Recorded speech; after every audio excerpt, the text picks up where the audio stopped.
HTML has a feature that allows you to specify a different base URL for use in resolving relative URLs. Let's make a working copy of base.html, and we will call our working copy base-working.html, and we'll open that in the text editor. And we have a relatively small file. And if we open this up in the browser, you notice there's a link to page 1. And you'll notice if you look at this link, it just says page1.html. And if you look here at our current URL in the location bar, it shows that we're in a local file system, chapter 7, base-working.html.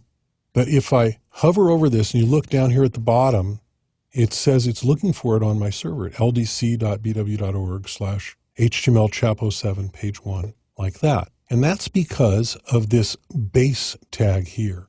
So what the base tag does is it gives the document someplace else to base its relative URLs from. So when the browser sees this relative URL, instead of saying, well, where is my document and let me build the URL based on that, it's going to build it based on this location instead. And this location is on a different server in a different state. So when I click on this, you'll notice that it brings up this page from my server instead, ldc.bw.org/htmlchapo7 page 01.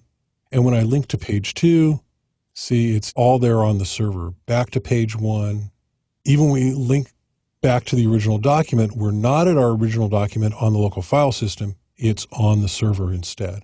So this is a very powerful feature. It can be a source of confusion. It can be a source of problems when you're trying to figure out what's wrong with something. I recommend that if you ever use this feature, and frankly, I've never actually used it, if you ever use it, you do so very carefully and you document it very thoroughly so that whoever comes along after you to try to figure out what happened will know.